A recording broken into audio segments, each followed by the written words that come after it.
Blockchain, crypto, NFTs, DeFi, Metaverse, Web3 is literally eating the world, and community builders are the new leaders.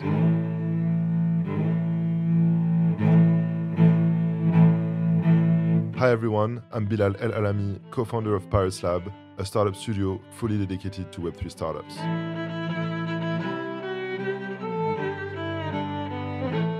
I'll give the mic to Web3 builders, founders, and investors so that we can deep dive with them into what is truly about Web3 entrepreneurship.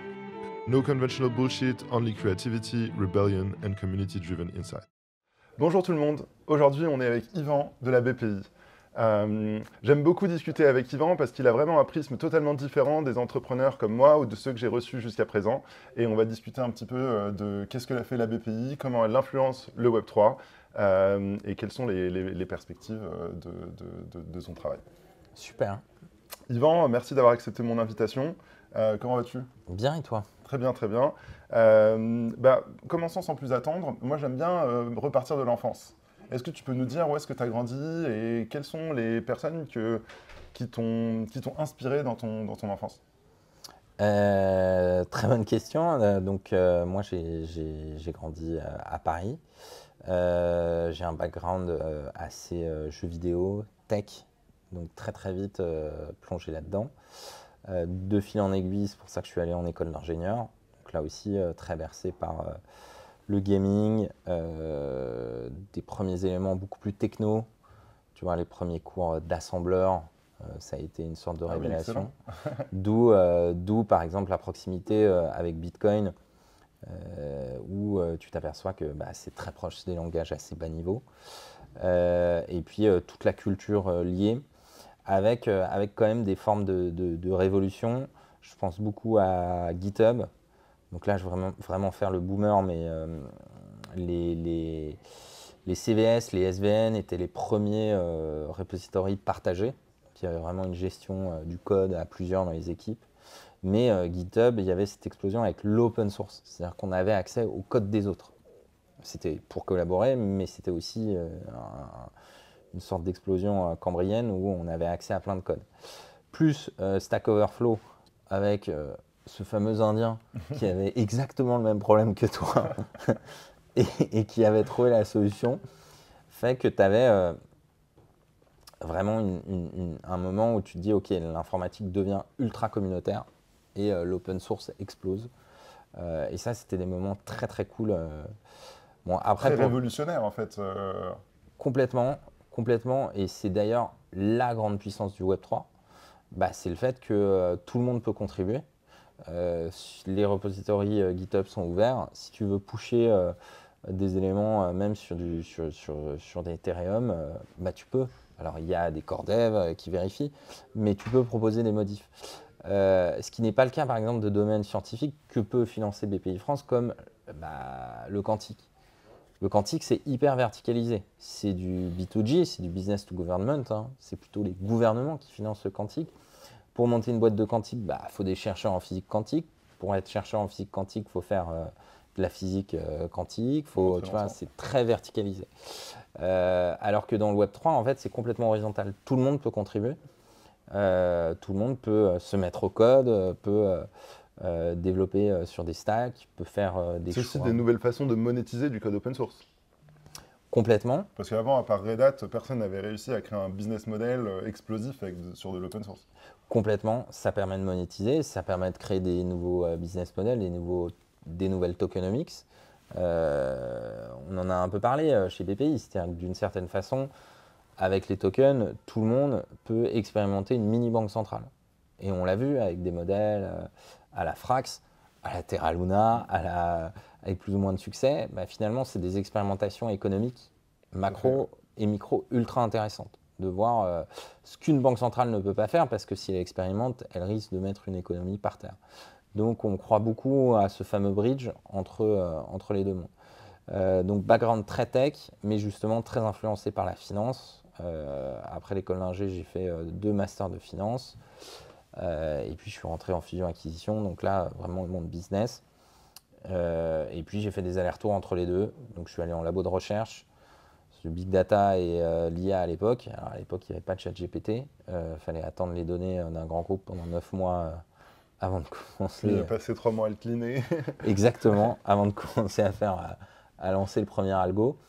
Donc là aussi, il y a une explosion cambrienne qui va être hyper intéressante. Bon, je pense qu'on va arriver sur un temps legal et regulatory sur l'IA qui va faire qu'on va un peu, pendant 3 à 5 ans, on va un peu stabiliser les choses. Mais c'est top. Donc finance et tech. Et donc ravi d'être chez BPI Raconte-nous France. tes influences. Influence. Tes influences, est-ce que tu vois, ton père était un ingénieur et ça t'a inspiré à devenir un Ah ouais, ingénieur? Est-ce que complètement. ton père était un entrepreneur? Schéma assez classique. Est-ce que tu viens d'une grande famille qui sert l'État?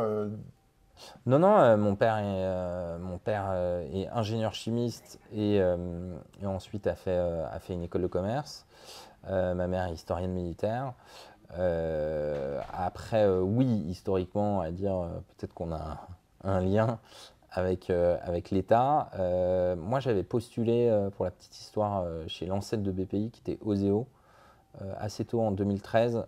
Mais à l'époque, on m'avait proposé un poste sur les biotech. Et pour le coup, c'est vraiment pas mon truc. Et ça s'est fait assez naturellement quand je suis revenu chez BPI il y a 6 ans. Et j'avais la forte volonté, c'est pour ça que j'étais allé en labo de recherche. Après la fusion-acquisition, le M&A, c'est quand même un métier hyper stimulant, mais Très corporate. Ça. Voilà, très corporate, de rebalancer ça. Et je crois beaucoup aux équilibres.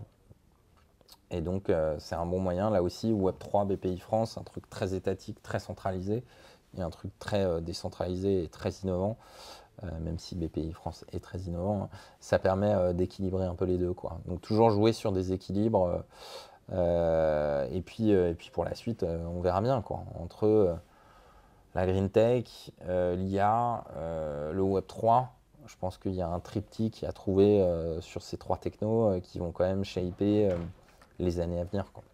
Super intéressant. Et je sais que tu es passé par du conseil. Raconte-moi un petit peu ce que tu faisais quand tu faisais du conseil. Pour le coup, je dois beaucoup au conseil et à Deloitte, puisque c'est chez Deloitte que j'ai vraiment pu replonger dans le Web3. Moi, j'ai raté le coche, dans les cryptos, j'ai raté le coche en 2013. Je rends hommage à Émilien Dutemps d'Archemy, qui était à l'EPITA quand j'y étais. Et avec Adrien Lafuma, c'était vraiment les premiers tech français à être full Bitcoin. Donc, okay. Ils étaient la partie tech de Blockchain Partner. Et donc, j'en ai entendu parler par des amis de l'EPITA, pas mal de contacts aussi qui m'avaient, dans le journalisme, qui m'avaient parlé de Bitcoin.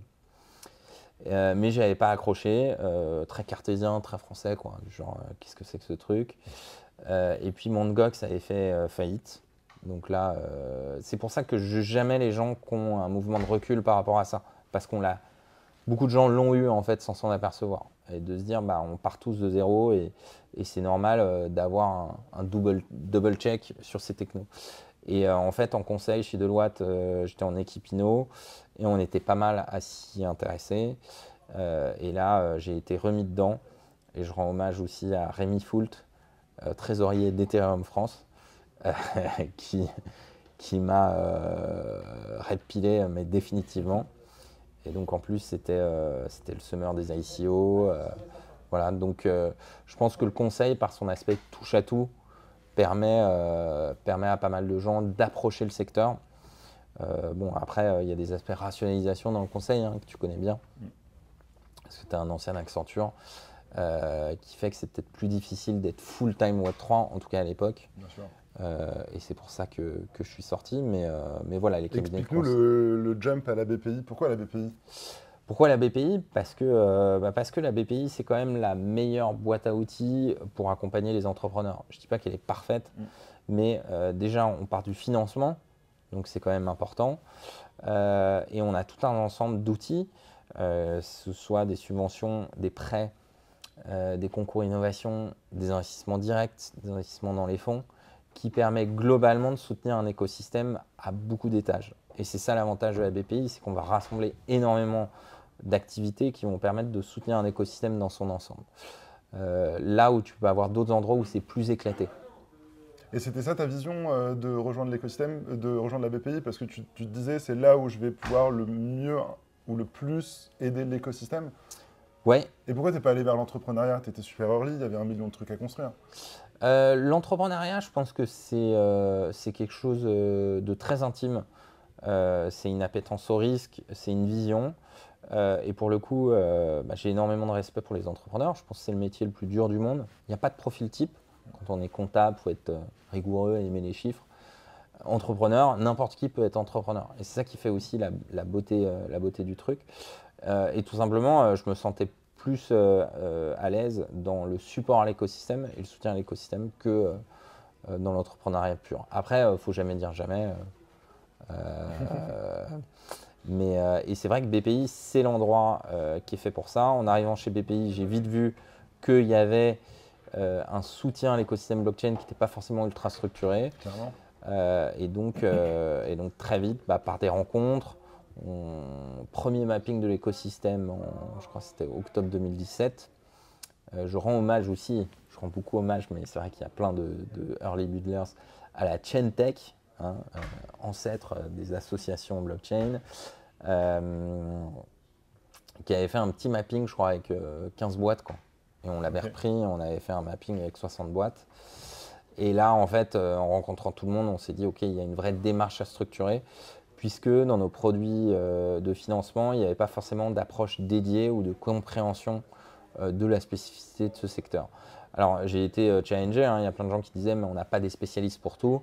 La seule différence, c'est qu'on voyait bien que les crypto-monnaies avaient une influence sur le secteur financier et pouvaient shaper l'avenir des secteurs financiers. Donc, c'est pour ça qu'il y avait deux bonnes raisons de dédier une ressource à ce secteur. Et c'est quand même fou parce que moi, I look back, je regarde rétrospectivement et je me dis, mais si tu n'avais pas été à la BPI, je te le dis en toute humilité, si tu n'avais pas été à la BPI, l'écosystème aurait été totalement différent. Ouais, déjà, je pense que personne n'est irremplaçable. J'espère que quelqu'un d'autre aurait pu prendre le lead. Je veux dire, ouais, j'espère aussi. Mais la vision que tu as eue, l'anticipation que tu as eue. En fait, c'est assez simple. Tu as une boîte à outils qui est assez, encore une fois, qui n'est pas parfaite. Tous les outils ne sont pas sur mesure. Faut un peu bricoler, mais qui fait vraiment le taf et qui permet de soutenir un écosystème. Et c'était assez simple de se dire, OK, il y a un écosystème qui va exploser. Il y a une très bonne position des entrepreneurs français sur le sujet. On va essayer de matcher les deux intelligemment. Et c'est ce qu'on fait. Aujourd'hui, on a 80 millions d'expos indirects au secteur.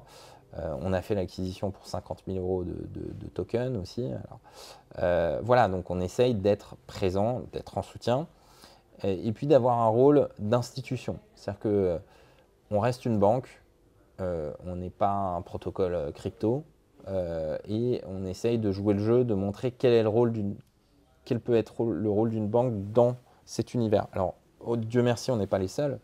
GForge, Delubac, qui sont PSAN, montrent aussi quelles peuvent être les interactions d'une institution financière avec cet écosystème. Mais je pense que c'est important de jouer un rôle d'institution, de ne pas penser qu'on est des crypto cool kids. On reste une banque. En revanche, on est fortement en soutien de cet écosystème et on soutient les entrepreneurs qui prennent des risques, qui tentent des nouveaux business models.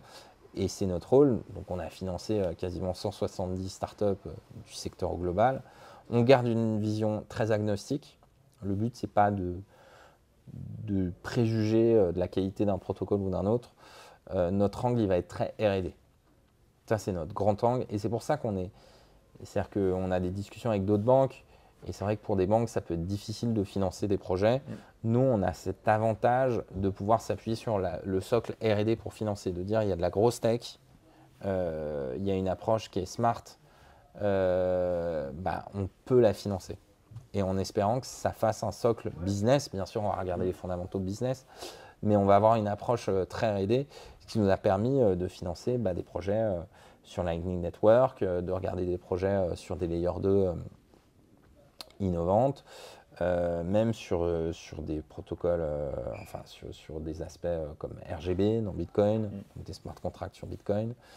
On va forcément regarder du hardware aussi comme Ledger. Du hardware, bien sûr, comme Ledger, même si le hardware est compliqué à financer. Donc voilà, une approche assez large, assez ouverte, assez agnostique. Après, on ne peut pas financer tout le monde. On a souvent la critique de dire qu'on n'en fait pas assez. C'est vrai et c'est pas vrai. C'est vrai dans le sens où oui, on pourrait faire plus. Mais c'est pas vrai dans le sens où l'écosystème français, on va dire au sens très très très large, c'est 800 acteurs, l'écosystème blockchain crypto. Il y a environ, on va dire, 450 boîtes avec un sirène et on en a financé 170, tu disais? 170. Alors c'est un peu plus large, on va dire, mais c'est un ratio qui est très correct Ouais, clairement, par clairement, rapport à clairement. d'autres Est-ce que vous avez une écosystèmes. stratégie comme un fonds VC, tu vois, de cross industry, cross techno, value chain, pour essayer de combler les financements? Alors oui, l'idée c'est d'avoir un continuum de financement. Donc tu es un jeune entrepreneur, tu commences, tu sors d'école, tu chopes un prêt d'honneur. Après, tu vas avoir une fondation crypto, ce qui te permet d'avoir un peu de run. Là, on va pouvoir intervenir et mettre une subvention à hauteur des fonds propres. Alors là aussi, hein, c'est pas pour bloquer les entrepreneurs, c'est parce que ce sont des contraintes européennes. Bien sûr. Sinon, ce serait de la subvention déguisée. Et donc là, ça va te permettre normalement de faire un premier MVP, d'avoir de l'apport de business angel. Et là, on peut intervenir soit sur un prêt R&D, soit sur un prêt amorçage. C'est-à-dire d'essayer à chaque étape d'avoir un produit qui répond. Là où la blockchain a une complexité, c'est que c'est nouveau comme techno, les produits de financement de l'innovation ont été pensés un peu sur un cycle précédent. Et donc, il va y avoir des mini-failles. Et c'est pour ça qu'il faut travailler, et on travaille avec tous les métiers de BPI France pour combler ces failles intelligemment. L'exemple, c'est souvent la deep tech. Il n'y a pas de labo blockchain. Il y a des labos qui bossent sur de la cryptographie, il y a des labos qui bossent sur des réseaux distribués, il y a des labos qui bossent sur de l'IA, mais il n'y a pas aujourd'hui, la blockchain, c'est un assemblage de technologies. Et donc, on n'a pas cette verticalité comme sur la physique quantique. Et donc, sur les produits deep tech, ce n'est pas toujours évident de faire le lien avec les labos.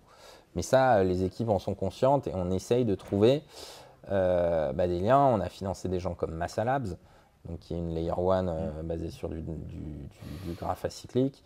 On a financé des gens comme DFNS, qui est l'acteur. Solution de custody française. Voilà, un des rares acteurs MPC français. Et donc, on y arrive. Maintenant, ça justifie aussi le fait d'avoir une sorte d'ambassadeur, c'est que c'est toujours un peu plus compliqué qu'un dossier SaaS d'InsurTech où les métriques sont là, les risques sont assez bien identifiés. L'avantage qui a beaucoup changé depuis 6 ans, c'est qu'aujourd'hui, les jeunes dans les équipes et les chargés d'affaires ont des wallets. Donc ils savent ce qu'est un NFT, ils savent checker un Discord, ils savent, tu vois, ils ont ces réflexes, ce qui facilite beaucoup le job. C'est-à-dire que là, on va vraiment être en support très point and touch par rapport à avant où il fallait vraiment insuffler, tu vois, et travailler sur le fond des dossiers, quoi. Comment tu décrirais ton rôle au sein de la BPI et ton rôle de porte-drapeau à l'extérieur? Alors, c'est à moitié une blague, mais alors, on a pas mal de signatures d'emails différentes. On a des super outils qui font que selon la plateforme où on se connecte, c'est pas la même signature. Mais j'ai une signature un peu en forme de boutade qui s'appelle Random Crypto Guy. Parce que dans chaque grand groupe, il y a des Random Crypto Guys. Ouais, c'est vrai. Et ces Random Crypto Guys, ils font un travail assez fantastique d'acculturation, de communication et de lien. Et c'est ça le rôle, c'est pas plus compliqué. Les métiers de BPI France sont très compétents, ils comprennent les enjeux. C'est juste que de temps en temps, ils n'ont pas le temps de diguer. Et c'est là où on va faire le lien avec d'autres métiers, avec tiens, il ne faut pas forcément voir une opposition avec le monde bancaire. C'est juste que le monde bancaire fonctionne déjà. Il faut bien différencier le nice to have du must have de demain, quoi. Et du coup, quels que soient les métiers de BPI France, il y a une ouverture. C'est pour ça qu'on a réussi à faire une opération d'achat de tokens. En revanche, c'est vrai qu'il faut une traduction. Tout change. Un exemple typique, hein, et ça, en crypto, on ne peut pas refuser une transaction. Or, toute la compliance, tout le LCBFT est basé sur l'inverse. c'est qu'une banque, elle reçoit un virement, elle le met en attente et elle dit je vais checker. En crypto, et c'est notamment lié au Dust Attack, on ne peut pas faire ça. Donc ça implique de changer complètement la façon de penser le LCBFT. D'un autre côté, l'avantage, c'est qu'une fois qu'on a un actif, on peut tracer toute sa route de manière instantanée et technique. Ça, dans le monde Web 2 bancaire, on ne peut pas le faire. En général, les routes s'arrêtent au Caïman. On peut envoyer X demandes à la banque. En général, on n'a pas de réponse. Et alors, il y a un peu plus de coopération au niveau international, mais c'est ultra compliqué. Il faut passer par des juges, par Tracfin. Et finalement, le temps que la requête soit exécutée, les personnes ont eu le temps de déménager 15 fois et de changer 150 fois de compte bancaire. Donc, on voit en fait cette adaptation des deux côtés. Et c'est un peu finalement pour que ça matche, il faut que les deux mondes fassent la moitié du chemin, quoi. C'est que si on ne comprend pas que les cryptos apportent intrinsèquement des avantages tech qui permettent une meilleure régulation, on n'a pas tout compris. Et de l'autre côté, si on pense que les banques centrales vont s'écrouler demain matin, pour l'instant, elles ont plutôt un bon track record et elles vont tout faire pour continuer à faire leur politique monétaire. Donc je pense que l'équilibre, il se trouve toujours au milieu.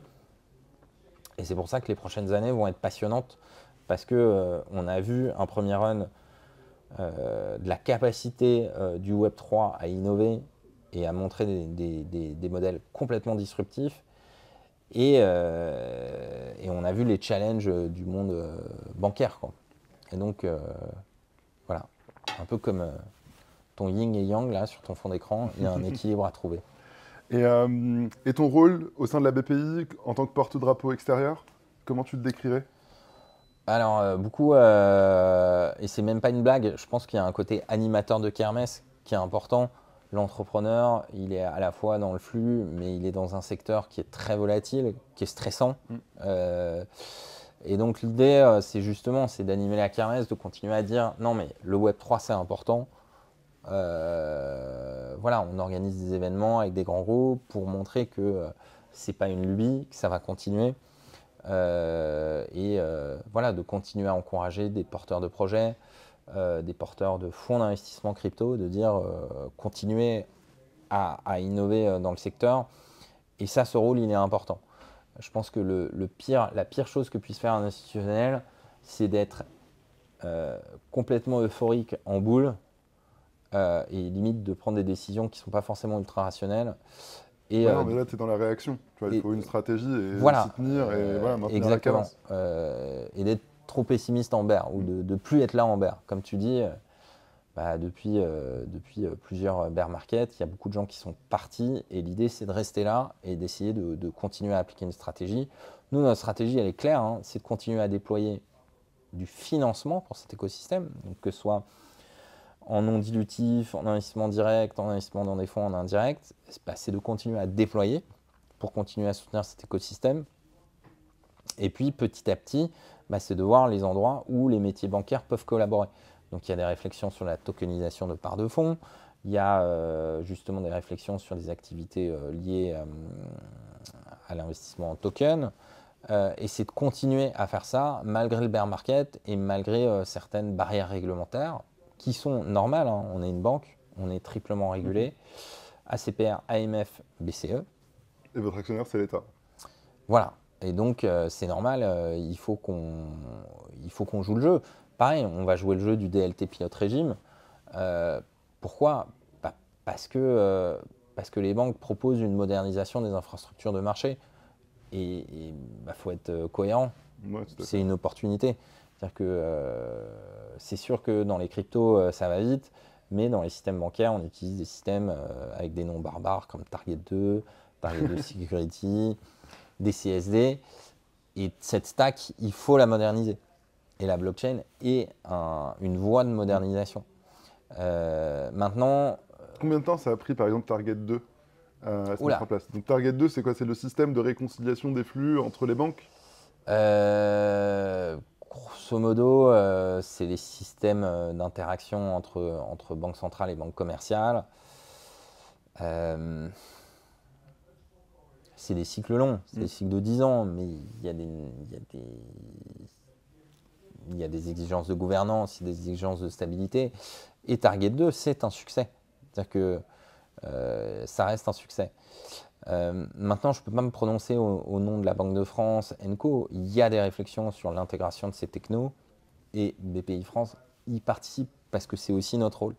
Maintenant, ce qui est sympa, c'est que de l'autre côté, on a aussi la capacité de soutenir des projets très en amont, très innovants, qui vont travailler justement sur de l'intégration de Layer 2, des projets DeFi, des projets très innovants et peut-être un peu iconoclastes.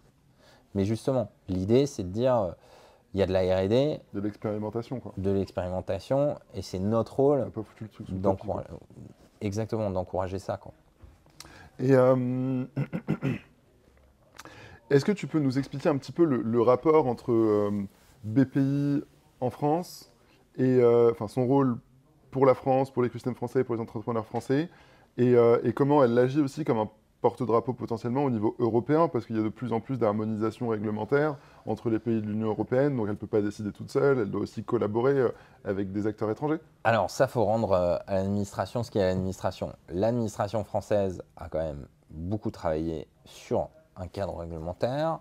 Donc il y a eu la loi Pacte, déjà l'ordonnance blockchain de 2015, la loi Pacte de 2018, et là, il y a la fameuse loi Sorare, qui là aussi montre un leadership au niveau de l'administration des différents ministères et instances réglementaires. Et donc il y a eu un énorme travail. Et oui, ce n'est pas un secret, la loi Pacte a beaucoup inspiré le texte de MiCA, donc le règlement européen Market in Crypto Assets, donc la réglementation européenne sur le sujet. Maintenant, est-ce que c'est parfait? Non. Est-ce qu'il y a encore des questions, des zones grises? Oui. N'empêche qu'on a un texte qui est valable. Là où aujourd'hui aux États-Unis, on est encore, et c'est intéressant de benchmarker, c'est-à-dire que on est encore en plein doute réglementaire. Je veux dire, il y a quand même la SEC d'un côté qui intente des procès pour dire c'est une action, et la CFTC qui dit non, on pense que c'est pas une action des crypto-monnaies, c'est un autre truc. Et l'Europe qui a tranché en disant ça s'appelle un actif numérique, un actif digital. Fortement inspiré par les Français. Maintenant, il y a d'autres jurisdictions. Il y a la Suisse qui a sa propre régulation, qui est assez efficace, qui a montré un développement de l'industrie. Singapour, qui est plutôt on-off, qui a fait des avancées et puis qui s'est un peu rétracté. La Chine, c'est une autre histoire. Là, il y a une ouverture via Hong Kong qu'on va monitorer. Qui vient tout juste de tout à fait. Je crois que c'est à partir d'aujourd'hui que les Hongkongais peuvent acheter des cryptos. Exactement. Donc, peut-être un autre DeFi Summer incoming. Le Middle East, qui est très actif sur le sujet. Il y a une vision Dubaï influenceur, mais c'est pas du tout que ça. Ils attirent beaucoup de projets. Abu Dhabi aussi sur la réglementation financière est assez ouvert sur le sujet. Et donc, il y a une sorte de tectonique des plaques qui est en train de se mettre en place. On attend pas mal les Anglais aussi. Bon, ils ont été beaucoup attendus. Pour l'instant, ils ne sont pas très actifs. Peut-être post-négo des passeports financiers européens. Et donc ça, c'est quelque chose qui est important de monitorer parce que l'écosystème crypto français, oui, il est très fort. C'est le 5e du monde, c'est le premier en Europe continentale. Mais il ne faut pas non plus qu'il soit trop nombriliste, quoi. Ouais, clairement. Ouais. Il faut qu'on s'ouvre, il faut qu'on ait plus de connexions à Berlin, à Lisbonne. Bon, Lisbonne, c'est plutôt bien parti. À Barcelone, à des écosystèmes comme des pays de l'Est, pour comprendre quelles sont les forces et les axes d'amélioration de chaque pays en Europe et de s'inspirer des autres. C'est-à-dire que ce n'est pas un secret, on a des relations avec les Suisses parce que sur le crypto banking, ils ont montré des bonnes choses, quoi. Et au lieu de s'enterrer et de se dire on va surtout pas voir ce qu'ils font et on va réfléchir très fort et on va faire un truc génial, mais c'est de se dire inspirons-nous des autres, inspirons-nous des US, inspirons-nous des Suisses et voyons ce qu'on peut offrir à l'écosystème, quoi. Alors, j'ai deux questions là, qui me sont venues avec ce que tu disais. Alors, la première, sur le point de vue réglementaire, c'est très intéressant parce que moi, je remarque qu'au Middle East, ils ont réglementé par silo, tu vois, staking and else. Là où en Europe, ils ont dit, tu as les trucs qui s'apparentent à des securities et les trucs qui ne sont pas des securities. Et je pense qu'il y a aussi moyen de s'inspirer là-bas parce ils ont bien breakdown le sujet one by one. Comment tu justifies cette différence d'approche dans la manière dont on réglemente? Alors, il n'y a vraiment aucun jugement de valeur. Et no offense, tu vois, sur tout le travail des régulateurs de la région MENA qui a été très important ces dernières années. Je pense qu'il y a aussi des questions d'équilibre. C'est-à-dire que l'Europe est extrêmement bien bancarisée. Et donc, nous, on a un équilibre. C'est que il ne faut pas non plus déshabiller l'un pour habiller l'autre, tu vois. Donc, il y a des équilibres à respecter. Donc, le fait de dire il y a une voie sur les securities de ne pas tout renouveler Bien sûr. et de ne pas tout remettre en cause, c'était assez smart de dire voilà, il y a tout ce qui s'apparente aux securities et en. Mais si, ils ne sont pas allés assez loin, en fait. C'est ça que je veux dire. Alors, oui et non, parce que tu as quand même des cycles réglementaires. Pareil, hein, l'approche de Bâle, alors même si elle est très sévère sur les crypto-monnaies pures, a quand même aussi fait ses classifications de ce qui se rapproche d'un security avec un risque technologique supplémentaire que tu prends, qui est le risque de la chain, et puis des trucs pas baqués, montrent qu'il y a quand même un rationnel à faire la différence et qui est lié finalement au collatéral du sous-jacent.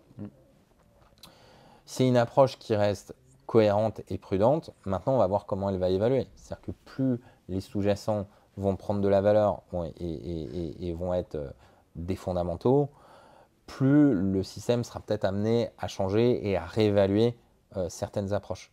C'est toujours la même chose, c'est que il y a toujours ce débat, est-ce que c'est une monnaie, est-ce que plus le sous-jacent sera utilisé, plus il aura une valeur intrinsèque, plus les régulateurs le prendront en compte, quoi. Mais ça, on attend encore. Il y a plein d'expérimentations. C'est ce que je dis toujours, hein, c'est la fameuse narrative et sous-narrative. Et ça, tu le connais très bien puisque tu as plusieurs projets dans la blockchain. Et dans les cryptos, c'est que la blockchain, c'est un sous-jacent technologique qu'on va tester sur différents cas d'usage, différents secteurs. On va le tester dans la santé, dans la supply chain, dans la finance avec les crypto-monnaies. Et finalement, c'est ces applications qui vont aussi shaper les réglementations de demain. La régulation elle a toujours un temps de retard, c'est normal, mais c'est difficile aujourd'hui, sinon on montrait un desk de prop trading, de savoir quelle tendance exacte de la blockchain et des cryptos vont exploser. Le gaming, c'est un truc qui est évident, mais on attend encore, tu vois, cette fameuse explosion cambrienne du gaming. Milkman moment. Exactement. Quelle est ta vision, toi, du paysage un peu géopolitique entre les États-Unis qui sont en mode chasse aux sorcières, inversement l'Asie qui saisit l'opportunité, le Middle East aussi qui est très agressif pour attirer, la France qui est un peu au milieu de tout le monde et qui essaye d'aller dans le bon sens, mais avec beaucoup de réserve aussi. Comment tu décris un peu ce paysage géopolitique, toi? Les grandes masses, les US restent leaders. C'est-à-dire que les US sont... Leader en quoi? En financement, d'accord, mais... ils sont 3 à 5 fois plus gros que l'Europe en financement. Mais du coup, ils ont des sous-jacents. Je prends toujours sur des exemples de narratifs très précises, comme la MEV. Les Américains ont beaucoup de projets. Et puis plus Flashbots, qui est plus international. Mais donc, c'est-à-dire qu'ils ont une masse critique, une taille critique qui fait qu'ils vont sortir beaucoup de projets. Après, l'Europe s'en sort par de la spécialisation. C'est un peu le cas Ledger, qui a un leadership sur un secteur précis et qui lui permet d'adresser après plein d'autres narratives. Donc c'est une formule gagnante. Donc on va dire que first US, ça c'est factuel, même s'ils ont des difficultés, ils se posent des questions, d'où une alliance potentielle avec l'Europe. Ce n'est pas un secret, il y a plusieurs acteurs qui réfléchissent à s'installer durablement à Paris pour en faire leur tête de pont européenne, qui était plus le rôle de Londres avant. Mais Londres est un peu plus dans une phase de stase.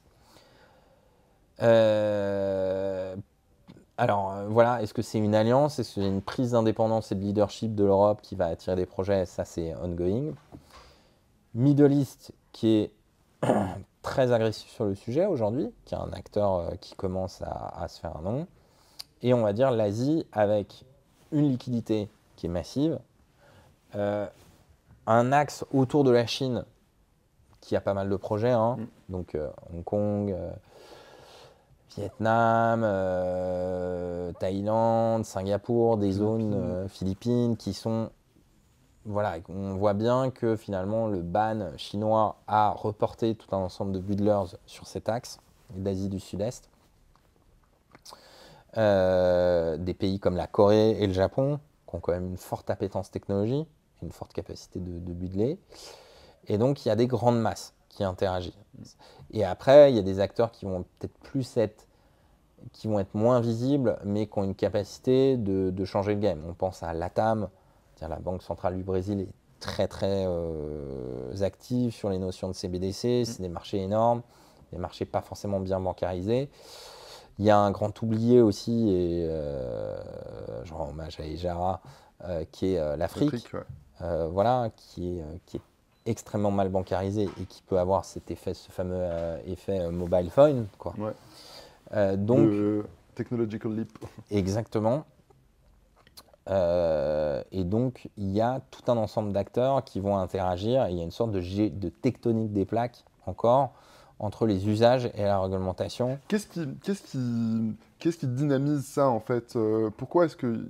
Enfin, je repensais à Biden qui critique les crypto-monnaies, je repensais à Xi Jinping en Chine qui banne les cryptos, mais qui lance sa blockchain, sa CBDC. Cette contradiction, comment tu l'expliques, cette contradiction? Cette contradiction, elle est qu'aujourd'hui, tu es sur un système qui n'intègre pas la blockchain et les cryptos. Et donc, dire que, on va dire, tu as un cycle B2C et B2B dans les cryptos qui est hyper intéressant. On en parle souvent, c'est de dire il y a deux jambes, dont un peu une patte folle. Mais en fait, tu as beaucoup de métiers où c'est un cycle B2B qui est long. Et c'est marrant parce que avec ChatGPT, en fait, on a activé une jambe B2C. Et que tout le monde parlait d'AI dans les boîtes, sauf que là, il y a 100 millions de personnes qui ont vu ce que c'était que l'AI. Donc, ils vont aller voir leur manager dans les corporates et dire hey, ChatGPT fait ça, pourquoi je ne l'utiliserai pas au travail? Et là, le manager, il est obligé de dire que c'est une réalité. Alors qu'avant, il pouvait dire les AI, ça marche pas, les AI, c'est un truc de... C'est overrated. Voilà, exactement. Donc, il y a eu un peu ce moment avec les cryptos, c'est-à-dire qu'on disait que les politiques monétaires, c'était très complexe, il n'y avait que les économistes de banque centrale qui pouvaient le faire, qu'il fallait lire dans les oracles des discours des banquiers centraux. Aujourd'hui, on s'aperçoit qu'une politique monétaire, en fait, ça peut être automatisé, ça peut être informatisé. C'est ce qu'on a vu avec les tokens et les fameuses tokenomics. Mais c'est à la fois hyper innovant, hyper enthousiasmant, mais c'est aussi apeurant pour des acteurs dont le rôle, c'est la stabilité monétaire. Et donc, il y a tout un ensemble d'enjeux. Et je pense que c'est là aussi, c'est une question d'équilibre, d'intégration de ces technos. C'est comme Internet, ça ne s'est pas fait du jour au lendemain. C'est des cycles réglementaires, tech, business, qui sont en cours, quoi, mais qui vont être longs. Enfin, c'est pas un cycle court, c'est des cycles longs. Il y aura des éléments qui vont être intégrés. Le seul, encore une fois, le gros avantage de la blockchain, c'est que c'est très ouvert. Là, en ce moment où on parle, il y a des gens qui sont en train de découvrir cette technologie, qui sont en train de shipper, qui sont en train de faire des pull requests sur GitHub. Et c'est ça l'avantage, c'est que c'est ouvert, c'est bien financé, il y a beaucoup de talent. Donc l'espoir qu'on a tous, c'est que cette innovation en fait permette de trouver les prochaines solutions, quoi. Revenons un petit peu sur ton rôle au sein de la BPI, d'acculturation, comme tu disais. Qu'est-ce que tu as trouvé difficile dans ce processus d'acculturation? Alors, no offense, mais la BPI, de par son rôle d'institution, peut sous-entendre, ou on peut se laisser biaiser, de dire il n'y a que des cheveux blancs là-bas. Comment est-ce que tu arrives à les convaincre, à les faire expérimenter? Alors, on est en France, donc ce qui marche bien, c'est un mix de top-down et de bottom-up. Là où j'ai eu beaucoup de chance, c'est l'écoute. Donc, beaucoup du numéro 2 de BPI France, Arnaud Codou, qui est le directeur général adjoint, qui est un grand financier et qui a compris l'intérêt de l'innovation financière et crypto-monnaie, donc qui m'a tout simplement écouté, ce qui n'est pas le cas de tout le monde dans les grands groupes. Et puis de notre directeur général, Nicolas Dufourc, qui a également écouté a compris l'enthousiasme que ça pouvait générer. Et donc, ça, c'est pour l'aspect, on va dire, dans un grand groupe, pour agir, il faut toujours un mandat et un sponsor. Et après, c'est l'aspect mandat, et ça, c'est plus bottom-up, c'est d'aller chercher auprès des métiers une collaboration. Et il y a des métiers avec qui ça se fait très naturellement. Les chargés d'affaires chez BPI, alors c'est des gens qui charbonnent, qui essayent de trouver des moyens de financer des boîtes. Et là, on s'est tout de suite retrouvé sur le fait d'aider des entrepreneurs. Il y a beaucoup de dossiers qui sont complexes en fait à faire passer parce qu'on a 1000 contraintes, on ne les montre pas. C'est un peu des trucs de demandes aussi. Voilà, faut satisfaire un nombre de demandes, on a beaucoup de contraintes à satisfaire, nos produits changent souvent et les chargés d'affaires sont vraiment réactifs. Et c'est là où on s'est retrouvé de dire ok, on va aider les entrepreneurs de secteur, comment on fait? Quels produits on va mettre en avant? Comment on fait passer les dossiers auprès de la sécurité financière chez nous pour qu'ils soient rassurés? Parce que tout le monde fait correctement son métier, il faut juste que tout le monde soit aligné. Et donc, il y a des métiers où ça a été facile, puis il y a des métiers où c'est plus difficile. Les gens ne sont pas convaincus, et ça fait partie un peu de l'aspect résilient du métier, quoi. C'est qu'il faut continuer à dire c'est une techno intéressante. Alors là, on le voit, hein, c'est très marrant, il y a le mouvement IA générative qui est en train de prendre toute la lumière. C'est pareil, il faut continuer avec son bâton de pèlerin, c'est-à-dire que le Web3 va continuer. Et il ne faut pas non plus céder aux sirènes de l'IA générative, même si c'est une révolution. Ça m'inspire une très bonne question en fait. Quelle est l'appréhension de la BPI vis-à-vis de ces trois technos, le quantique, le Web3 ou la blockchain et l'IA? En fait, c'est la même attitude qui est à la fois ouverte de dire on est prêt à intégrer ces technos, on est prêt à les financer, ça c'est le premier step. Après, on est prêt à les intégrer en interne, on va regarder ce qu'on peut faire avec. Et c'est la même approche, quoi. Est-ce que c'est la même reluctance au changement? Est-ce que c'est la même... Pas forcément. C'est-à-dire, les cryptos, là où c'est un peu particulier, c'est que ça touchait vraiment au sacro-saint du truc. Ouais. C'est quand même une sorte de réforme évangéliste. C'est un peu Luther, quoi. Et du coup, c'était un peu plus violent dans les fondamentaux théoriques et quasi intimes le quantique, on pourrait dire la même chose. Demain, il y a un ordinateur quantique, il vous retourne la BPI, entre guillemets. Tu vois ce que je veux dire? Alors oui, mais oui, tout à fait. Mais disons que l'horizon de temps est un peu plus long, que les financements sont plus complexes. Donc BPI est rentré au capital de Pascal. Et l'ordinateur quantique, c'était pas un effet de surprise. C'est-à-dire que même l'IA, c'est pas des gros effets de surprise. Les cryptos ont eu un effet de surprise. Okay. C'est-à-dire qu'on s'est retrouvé avec des bull runs, avec des gens qui disaient je fais plus confiance au Bitcoin qu'à ma monnaie nationale. Et c'est quasi religieux comme question. Et c'est ça qui a été très surprenant pour des banquiers centraux, pour dire il faut reconnaître que même le discours de la Banque de France a beaucoup évolué. Hein. Et de façon positive. C'est-à-dire qu'une époque où ils ne voulaient pas entendre parler de crypto-monnaie, aujourd'hui, ils peuvent en parler à des conférences. Donc, on voit une évolution du discours. Et je pense que vraiment, les crypto-monnaies ont pris de court beaucoup d'institutions sur ce sujet. Alors que le quantique, l'IA, ça a toujours été présent dans les esprits, de dire un jour, il y aura des grosses ruptures. Maintenant, c'est un peu le moment de vérité sur l'IA. C'est ça y est, le moment de rupture, là, il est là. Qu'est-ce qui va se passer, quoi? Donc, question intéressante. On va suivre ça de très près. On va rentrer dans la dernière phase là, de notre échange. Avant qu'on rentre dans cette phase, j'avais une question pour toi. Qui sont un peu tes homologues étrangers? De la BPI et de un peu ton profil au sein de l'équivalent de la BPI. Bah, déjà, dans toutes les banques, il y a des fameux random crypto guys, qui font ce job, et certains avec beaucoup de mérite parce qu'ils le font vraiment dans l'ombre. Maintenant, il y a des équivalents, il y a des équivalents chez Temasek. Alors, il y a beaucoup de, excuse-moi de te recouper, mais il y a beaucoup de random crypto guys, mais il y en a très peu qui ont des sponsors et un mandat. C'est la difficulté. C'est la difficulté. Ça, c'est la politique des grands groupes. C'est une agilité, c'est un sens des équilibres à avoir de pouvoir agir sur le sujet. Et c'est pas forcément facile dans tous les grands groupes. Et ça, c'est en cours. C'est-à-dire qu'il y en a de plus en plus. Je pense qu'il y a un gros mouvement des jeunes aussi qui pousse, qu'on encourage. Qui est à double tranchant. Oui, mais on l'a vu avec le digital. C'est-à-dire que le digital, c'est toujours la même chose. Si on arrivait au COMEX d'une grande banque en 93 en disant un jour, tout le monde sera sur un téléphone, bon, les gens auraient peut-être un peu ricané.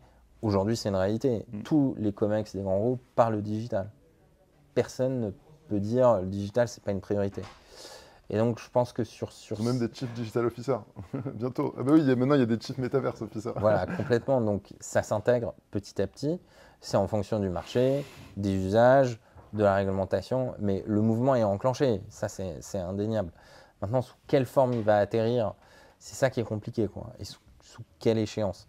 Après, il y a des menaces, comme le fameux quantique. Mais là aussi, c'est toujours la complexité. C'est que pour reprendre ce côté quantique, il y a une intrication qui est très forte. Toute techno est liée en fait. Le seul fondamental sur lequel on peut s'appuyer et que les gens ont tendance à oublier, c'est le PFH, donc le facteur humain pour rester correct, c'est qu'en fait c'est les talents. Pourquoi les grandes banques ont tendance à oublier que l'explosion des marchés des dérivés actions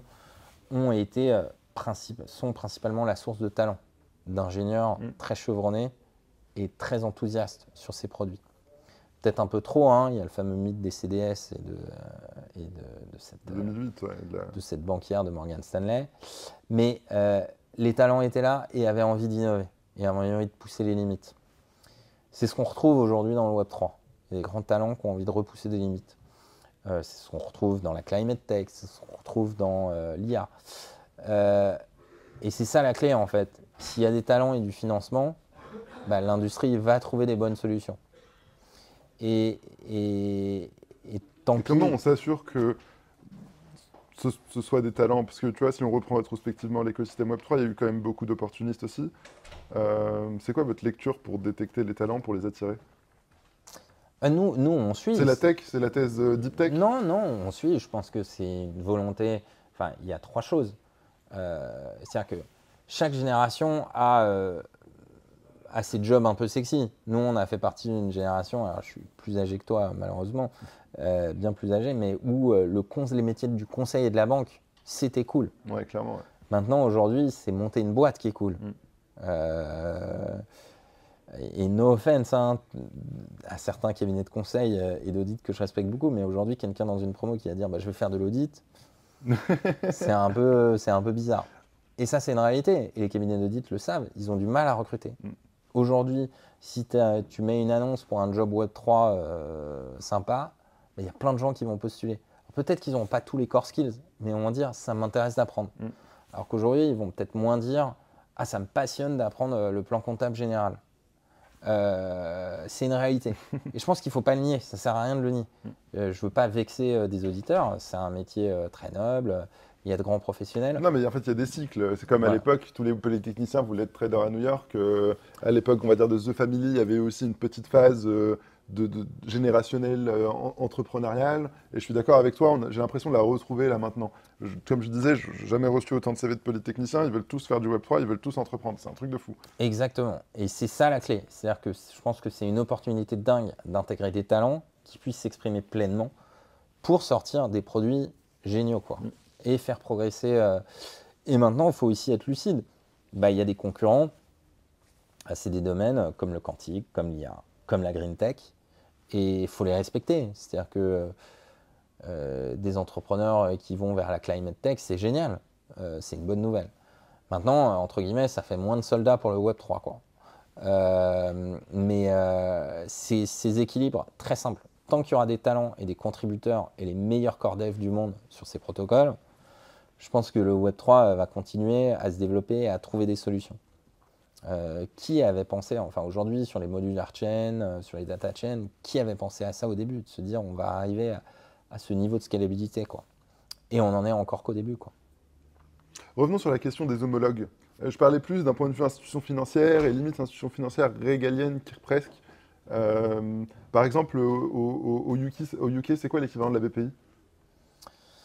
Alors c'est plus compliqué, ils ont des structures plus de soutien à la recherche, beaucoup plus financées par le privé et beaucoup plus via les universités. Okay. On peut dire que par exemple l'université donc Oxbridge, donc Oxford et Cambridge, ont fait quand même un gros travail, tu vois, d'intégration de ces technos et de représentativité de ces technos. Donc c'est les fameuses études Cambridge sur la consommation d'énergie des crypto-monnaies. Et ça, en fait, l'université est pas mal financée par des privés. C'est-à-dire que les choses sont un peu plus mélangées, ou en France, c'est quand même assez splitté. C'est-à-dire qu'il y a le plateau de Saclay qui fait de la recherche, pure recherche, un peu financée par le privé, mais encore pas mal financée par le public. Et puis, il y a cette entité de financement qui est BPI France, qui est une exception culturelle française, hein, qui a prouvé son efficacité depuis 10 ans maintenant. Mais il n'y a pas forcément d'équivalent pur de BPI à l'étranger. Après, il y a des fonds souverains qui peuvent avoir des expositions à des boîtes crypto. Et puis, il y a des modèles plus libéraux à la US, où il y a justement des universités avec des endowment funds, des fonds spécialisés, qui sont investis dans les fonds crypto, pour beaucoup, ou des gros pension funds, qui vont avoir un éventail, une diversification de leurs produits énorme, et qui vont investir également dans les fonds crypto. Et nous, on a un modèle qui est fondamentalement différent en France.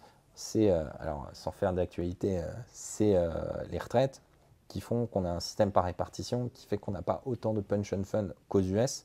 Du coup, on n'a pas autant de diversification et de répartition cash à réinjecter aussi dans l'écosystème. Très intéressant, on a failli oublier de parler de ça. Tu as parlé de la stratégie de diversification des fonds et des fonds de fonds, ou plutôt des acteurs qui peuvent agir comme des fonds de fonds. La BPI, elle a une activité de fonds de fonds. Elle a investi dans 5, je crois, fonds VC crypto. 7 aujourd'hui. 7 aujourd'hui, ok. Est-ce que tu peux nous en citer certains qui sont publics? Quelle est cette démarche? Quelles sont les sommes que vous mettez dans ces fonds? C'est très simple. Le fonds de fonds BPI France, c'est 18 milliards. Okay. Et ça soutient tout type de fonds. En private equity, donc ça peut être des fonds de capital développement, des fonds de capital risque, même des fonds de retournement, des fonds régionaux aussi. Il y a tout un ensemble de sous-jacents, enfin de véhicules d'investissement différents. Sur ces 18 milliards, il y a 100 millions qui sont dédiés au Web3. C'est une petite partie. C'est pas mal, 100 millions. Oui, c'est énorme. Pour Vous êtes le plus gros fonds Web3 de la place, en fait. En Europe, en termes de profondeur de poche. Oui. Le Fonds européen d'investissement a mis 25 millions chez Fabric Ventures. Donc nous, on met des tickets de 5 à 15 dans différents fonds. On a fait White Star Capital, la partie crypto, Ledger Cathay, qui est public. Des fonds US comme Sydney Capital de Thomas France, Block Tower, qui est un fonds Tier 1 US. Voilà, c'est un peu... c'est l'idée, c'est là aussi, c'est d'avoir une exposition diversifiée au sein même de cette poche crypto. L'idée, c'est d'investir chez des fonds à l'étranger pour comprendre ce qu'ils font sans mauvais jeu de mots et qu'ils investissent en France, parce qu'il y a quand même une notion d'investir en France, et de faire émerger des champions français, là où en Europe, des fonds anglais, hein, des fonds allemands avaient une forme de leadership. Et c'est pour leur montrer qu'on a des acteurs locaux qui font ça très bien également. C'est super intéressant. Donc en fait, votre stratégie, j'allais te demander pourquoi vous investissez dans des fonds étrangers, en fait, c'est l'argent du contribuable français, il faut l'investir en France. Mais en fait, c'est une manière d'inciter les investissements étrangers à venir en France. Oui. Mais en fait, quel pouvoir vous avez vraiment? Parce que quand tu es LP dans un fonds, en vrai, une fois que le mec il a la thune, Alors, il peut c'est une t'ignorer. clause. 9 fois sur 10, on va dire qu'il t'ignore. C'est de la négo, c'est une clause. Donc il y a vraiment une clause dans le contrat. Hein. Ok. Alors, il y a une clause. Maintenant, on ne va pas aller au tribunal de commerce de Paris ou dans une autre juridiction.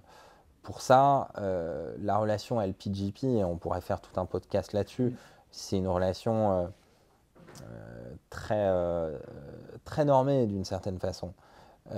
Et en général, le LP et le GP ont intérêt à bien s'entendre.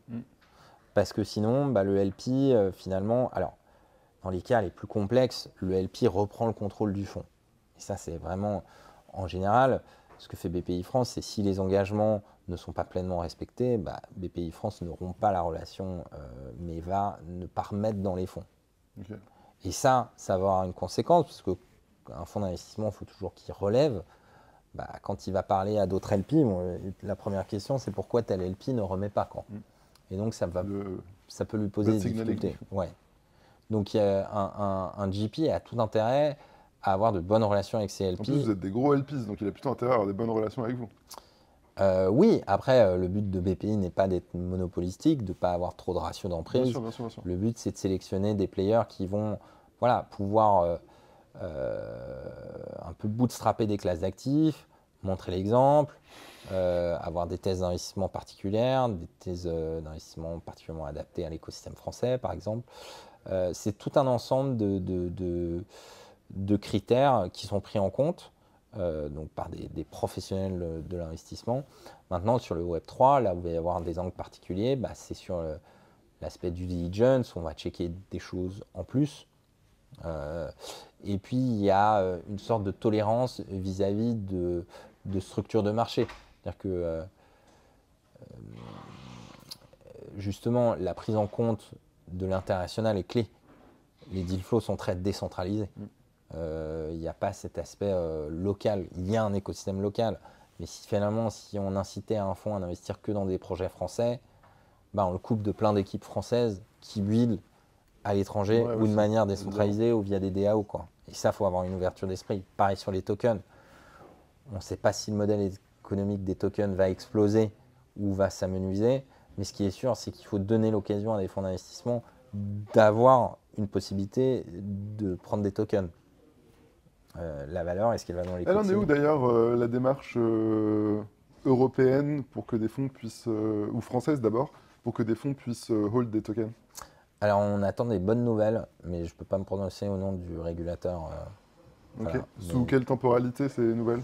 Normalement, une bonne temporalité, on va dire. Je peux pas me prononcer, mais oui, ça avance bien. Mais du coup, ça veut dire quoi? Ça veut dire qu'il va y avoir un framework clair et précis de comment des fonds d'investissement peuvent hold, conserver, investir dans des tokens. Il y a déjà une offre technico-réglementaire qui est valable, qui est en train d'être validée à 100%. Donc je ne sais pas si j'ai le droit de faire du name dropping, mais grosso modo, qui est sur la table. Et il y aura une validation par le régulateur